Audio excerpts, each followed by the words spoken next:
అవి పాకిస్తాన్ వాళ్ళు యాక్చువల్గా ఈ రోజుతో వెళ్ళిపోవాలి. ఎక్కడి నుంచి? భారతదేశం నుంచి వెళ్ళిపోవాలి. తిప్పి కొడితే నాకున్న అప్డేట్ ప్రకారం నేను చూసినటువంటి లాస్ట్ మూమెంట్లో 518 మంది మాత్రమే ఈ అటారీ అండ్ వాఘా బోర్డర్ నుంచి వెళ్ళారు. గణేష్ గోల్డ్ తాకట్టులో ఉన్న బంగారాన్ని విడిపించి కొనబడును. సంప్రదించండి 9966651144. ఈవెన్ పాకిస్తాన్ నుంచి భారతదేశంలో ఎంత వచ్చారు తెలుసా? 759 మంది వచ్చారు. నేను ఫ్యూజ్లు ఎగిరిపోయాను. అసలు ఏంటి బాబు ఎంతమంది అని. అంటే మన భారతదేశంలో పాకిస్తాన్లో ఎక్కువ మంది ఉంటున్నారంటే ఇది అఫీషియల్గా. అన్అఫీషియల్ డేటా తీద్దామా? ఒక్క ఢిల్లీలోనే 5,000 మంది పాకిస్తాన్ అని చెప్పేసి ఇంటెలిజెన్స్ రిపోర్ట్. ఓకే, గుజరాత్లో ఏకంగా 1000 మంది పాకిస్తాన్ పట్టుబడ్డారు. ఇప్పుడు మహారాష్ట్రలో నాగ్పూర్లో 2,590 మంది ఉన్నారు. తర్వాత థానే, బాంబే మొత్తం తీస్తే మహారాష్ట్రలో 5,000కు పైగా ఉన్నారు పాకిస్తానీలు. మన దగ్గర 200 మంది పైచులకు తెలంగాణలో ఉన్నారు. ఇక ఆంధ్రాలో ఎంతమందో తెలియదు. రాజస్థాన్లో వచ్చేసి కూడా 1000 మంది 2,000 మంది చిల్లర ఉన్నారు అక్కడ కూడా. ఏంటంటే బాబా అసలు ఈ లిస్ట్ అసలు భారతదేశ వ్యాప్తంగా చూస్తే పాకిస్తానీలు లేనటువంటి రాష్ట్రం లేదు. మళ్ళీ వాళ్ళు అంతే అఫీషియల్ కదా, అన్అఫీషియల్. మళ్ళీ ఇందాక చూసి ఒక వార్త ఏదో, ఆమె పుట్టింది పాకిస్తాన్లో, ఆమె ఉన్నదేమో ధర్మవరంలో, అనంతపురం జిల్లా ధర్మవరం. ఎలా? అండ్ ఈ మధ్యలో కొన్ని ట్విస్టులు వచ్చేసి ఒక ఆమెమో 30 సంవత్సరాల క్రితం ఇండియా వచ్చింది, ఒడిశా అతను పెళ్లి చేసుకుంది, వాళ్ళకి బిడ్డలు పుట్టారు. ఓకే, బట్ ఆమె సిటిజన్షిప్ కోసం అప్లై చేసుకుంటే ఇవ్వలేదు.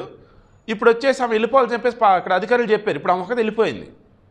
తర్వాత ఇందాక అటారీ అండ్ వాఘా బోర్డర్ దగ్గర చూస్తే ఆమెమో భారతీయ స్త్రీ, ఆమె పుట్టిన పిల్లలు వీళ్ళంతానేమో పాకిస్తానీలు.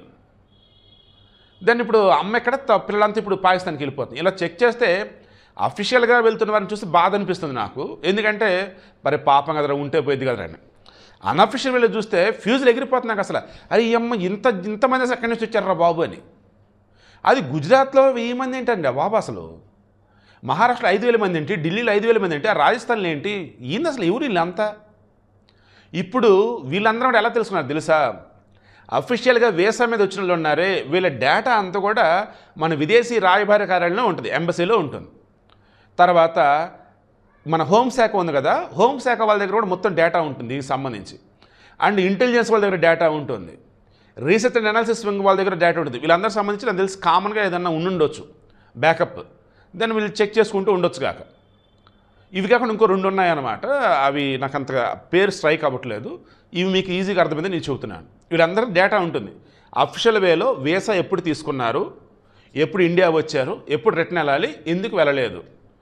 అది యాక్చువల్గా రెగ్యులర్ ప్రాసెస్. అది అట్లీస్ట్ మంత్లీ వన్స్ అని చేయాలి. మన వాళ్ళు చేసి చావట్లేదు, అది దరిద్రం. అది ఇప్పుడు ఇన్సిడెంట్ జరిగినప్పుడు చూస్తుంటే ఊరే కుప్పలు ఉన్నారు కదా అనిపిస్తూ ఉంది. ఇప్పుడు అదే మంత్లీ కనుక ఆ రకం చెకింగ్ కనుక చేస్తే వీళ్ళంతా వెళ్ళిపోవాలి కదా ఎప్పుడో. ఇది అఫీషియల్. ఇంకా అన్అఫీషియల్ అంటే సముద్రాల దగ్గర వచ్చిన వాళ్ళు కొంతమంది, నేపాల్ నుంచి నేపాల్ వెళ్ళి అక్కడి నుంచి వచ్చిన కొంతమంది, ఆమె సీమా హైదరే ఎవరు ఉండే సచిన్ పెళ్లి చేసుకుంది, వాళ్ళకి పాప కూడా పుట్టింది, ఆమె కూడా వెళ్ళనని అంటుంది. ఆమె పాకిస్తాన్, ఆమె బిడ్డలు, ఇప్పుడు వాళ్ళంతా వెళ్ళాల్సిందే. నాకు తెలిసి మరి వాళ్ళు వెళ్ళారో లేదా క్రాస్ చెక్ చేస్తే అప్డేట్ ఎక్కడ దొరకలేదు. ఆమెకు సంబంధించి కోర్టులో ఏదో కేసు ఉందంట. మేబీ ఆ వేలో ఉండిద్దా అంటే చూద్దాం, మరి రేపేమైనా అప్డేట్ వచ్చిందో నేను చెక్ చేస్తాను. ఓకేనా? రిమైనింగ్ వాళ్ళకి సంబంధించి నేను చూస్తూ ఉన్నప్పుడు వచ్చింది ఎలా ఏంటంటే, బంగ్లాదేశ్కి వెళ్ళి బంగ్లాదేశ్ వచ్చిన వాళ్ళు కొంతమంది, ఈ సముద్రం దగ్గర వచ్చిన వాళ్ళు కొంతమంది, గల్ఫ్ కంట్రీస్లో అక్కడి నుంచి వచ్చిన వాళ్ళు కొంతమంది, నేపాల్ నుంచి వచ్చిన వాళ్ళు కొంతమంది. ఇలా ఎదవలు అనకూడదు. కానీ మరి భారతదేశంలో ఎందుకు ఎంతమంది ఉన్నారంటే, ఫ్రీగా ఫుడ్, బెడ్, షెల్టర్ అన్నీ మన దేశంలో ఇచ్చినటువంటి ఆ సౌకర్యాలు కావచ్చు. ఇక్కడ జనానికి ఒక ఆధార్ కార్డు ఉంటే చాలు, ఒక రేషన్ కార్డు ఉంటే చాలు. అసలు మన దేశంలో ప్రభుత్వం సైడ్ నుంచి వచ్చే ఫలాలు మామూలు ఫలాలు కాదురా బాబు. అసలు నిజంగా ఇక్కడ ఉన్న అర్హులైతే ఎవరైతే ఉన్నారో పాపం వాళ్ళు వాడుకోలేకపోతున్నారు. ఏడాది నుంచి వచ్చిన బంగ్లాదేశీలు రోహింగ్యాలు వాడుకొని, బంగ్లాదేశ్ వాళ్ళు, ఆ మయన్మార్ రోహింగ్యాలు, ఈ పాకిస్తానీ యాదవులు, వీళ్ళంతా కూడా ఎలా అంటే లోకల్గా ఉన్నటువంటి కొంతమంది ముస్లింలు. మొన్న ఏకంగా నార్సింగ్ మున్సిపల్ ఆఫీస్లో ఒకడు వచ్చేసి ఏకంగా బంగ్లాదేశ్ వాడికి ఇక్కడ పుట్టాడు అన్నట్టుగా బర్త్ సర్టిఫికేట్ కూడా ఇచ్చేసాడు. ఏకంగా వాడు హిందువే మళ్ళీ ఇచ్చినాడు. అంటే మీకు అర్థమవుతుందా? డబ్బు ఇస్తే చాలు, నీకు ఏం కావాలో చెప్పి మేము చేసి పెడతాం అన్నట్టుగా మన ఎదవలు తయారవుతూ ఉన్నారు. సరే, ఇప్పుడు మొత్తం జల్లెడ పెట్టారు, కొంతమంది దొరికారు. ఆ దొరికిన వాళ్ళకి సంబంధించి ఇప్పుడు వాళ్ళని ఇప్పుడు అఫీషియల్ వేలోనే అన్అఫీషియల్ వేలో మొత్తం పంపించేస్తారు. అలా కాకుండా ఇంకెవరైనా ఉన్నట్టుగా రేపటి నుంచి లెక్క తీస్తే రేపు వచ్చేసి లాస్ట్ డేట్ వచ్చేసి ఎవరికంటే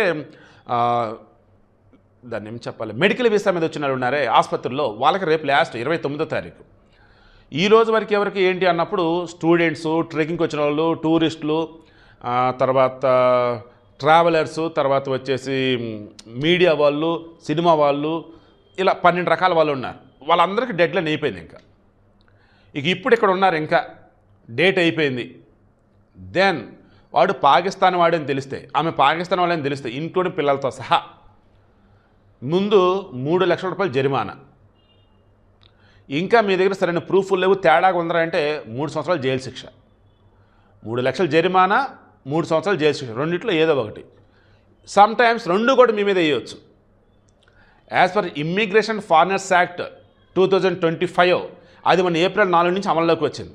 దాన్ని బేస్ చేసుకొని ఇప్పుడు ఈ చట్టాలన్నీ కూడా. సో వీడియో క్లోజ్ చేసిన. మీ చుట్టుపక్కల ఎవరైనా తేడా కనుక ఉన్నారంటే ఇమీడియట్గా 100కి ఫోన్ చేసి చెప్పేసేయండి. అండ్ మీకు వాళ్ళు తెలుసు, ఖచ్చితంగా వాళ్ళు భారతీయులు కాదని మీకు కానీ తెలిసినట్టయితే మీరు వాళ్ళతో గొడవ పెడద్దు, అసలు ఏం మాట్లాడొద్దు. సింపుల్గా వాళ్ళు డేటా తీసుకొని పోలీసుల ముందు పెట్టేసేయండి. ఈ పోలీసులు తెలుసుకోవాలంటే పట్టించుకోరు, వీళ్ళు కూడా లంచాలు తీసుకుని మీకు కనుక అనిపిస్తాయి. సింపుల్గా హోంశాఖ ఉంది కదా, వాళ్ళకి మెన్షన్ చేస్తూ చేయండి. లేదు రాష్ట్రపతి ద్రౌపది ముర్ము ఉన్నారు కదా, వాళ్ళ మెసేజ్ జస్ట్ ట్వీట్ చేయండి చాలు. సో బీ కేర్ఫుల్, ఎందుకంటే స్లీపర్ సెల్స్గా కొంతమంది ఉన్నారు, ఇంకొంతమంది వచ్చేసి ఇదిగో అనధికారికంగా ఉంటున్నారు, వీరిని ఒకవేళ పాకిస్తాన్ దీనికన్నా ఉపయోగించుకోవచ్చు. సో చాలా కేర్ఫుల్గా అయితే state government and central government అయితే ఉండాలి. ఆల్రెడీ అన్ని స్టేట్ గవర్నమెంట్స్కి చీఫ్ సెక్రటరీ అయ్యారు రాష్ట్రాలు, వాళ్ళందరికీ అమిత్ షా కాన్ఫరెన్స్ పెట్టి మరీ చెప్పున్నారు ఏ రాష్ట్రాల్లో ఎంతమంది ఉన్నారు ఏంటని ఇంటెలిజెన్స్ వాళ్ళు ఇచ్చిన రిపోర్ట్ చెప్పారు. మీ సైడ్ నుంచి కూడా ఒకసారి చెక్ చేయండి అని చెప్పారు, ఉన్న ఎట్టిపోతే పంపండి అని చెప్పారు. సో ఖచ్చితంగా ఆ రకంగా ఆ రాష్ట్ర ప్రభుత్వాలు చర్యలు తీసుకుంటారని చెప్పేసి కోరుకుంటూ ఉన్నాం.